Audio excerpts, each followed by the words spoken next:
Okay, it started already and I was totally not ready for it to start. Okay, I have to tell people stuff. I have to tell you. So I'm actually doing my voiceover at the moment in the lounge room, and my husband's sitting next to me, and I don't normally do my voiceovers in front of people, so this is going to feel really strange because as soon as I started talking, he's already looking at me and putting me off. So if you hear me throwing anything, then you know who it's aimed at.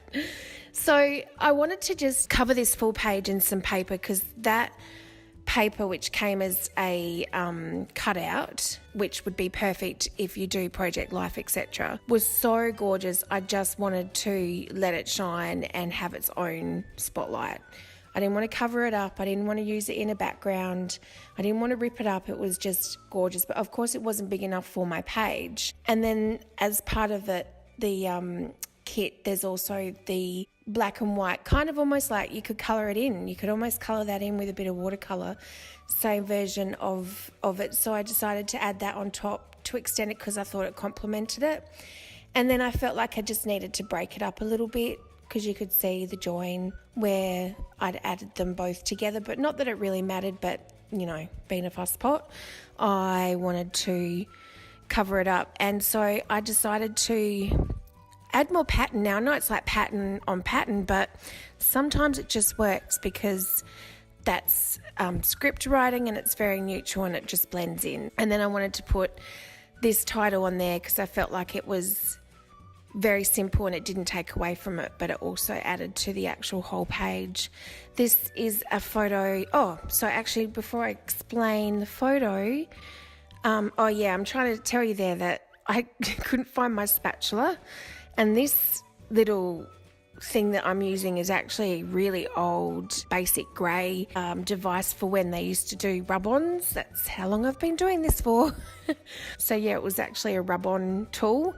So I thought, well, it kind of looks like a spatula, that will do.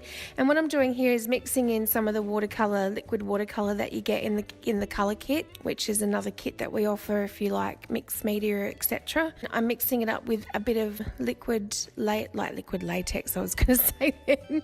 Not quite. With some liquid tex, gesso, moulding paste, whatever you want to call it, it's all the same. And I'm trying to sort of bring out that colour as I'm showing you there in the rose, just to sort of tone it through to the other side of the paper.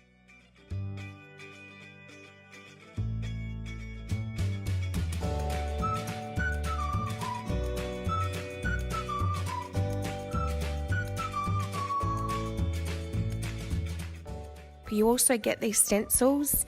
They're actually quite unusual. They sort of have a layer on it and you can turn it around and do different edges, and yeah, it's not one I've seen before, but I wanted to use the spots on there just to add a little bit of dimension and just to give the back of the photo cluster that I've got there just, I don't know, something different and a little bit of a pop.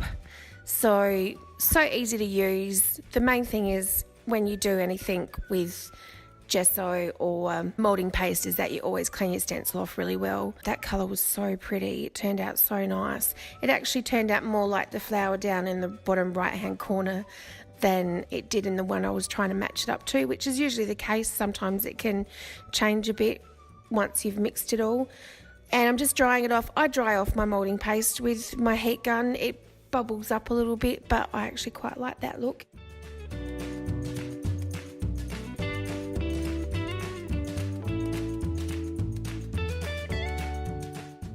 I'm giving you a look here of the dimension that you can get from the moulding paste. It's really nice. It just adds to it. And this is a little photo of our newest family member, Bella. We adopted her last year. She was actually my friend's dog, and they moved away interstate and couldn't take her with them, unfortunately. So we took her on because I've always loved her, and she's got the most incredible, she's just so docile and laid back, and all she really, this is, I'm showing you the little, I love Easter time. It's Easter this week, and I love it because all the Easter stuff comes out and I love bunnies. So I get to pick up all these cute bowls and stuff like that one I showed you. But yeah, so she's the newest member of our family and she's so gorgeous. I love her. She's very needy though. We have cats. We've had dogs before, but they were sort of more outside. But we are a cat family. So cats are very independent and they come to you when they're in the mood. My gosh, dogs are so needy.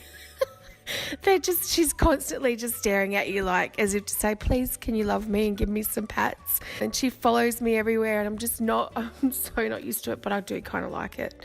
And I'm just sort of, I tried not to use too many flowers or anything because I always do, number one, and also because there was so much going on the other side of the page. So I tried to just keep this side interesting and balance it out, but don't go over the top. And I just wanted to put a bit of journaling on there and that's it. I can't believe we're done already, gosh. So I hope you enjoyed. Here's some still shots of it and some photos, and I will see you all next week. And I really recommend you guys get hold of this kit because the papers are stunning. All right, thanks for watching. Bye.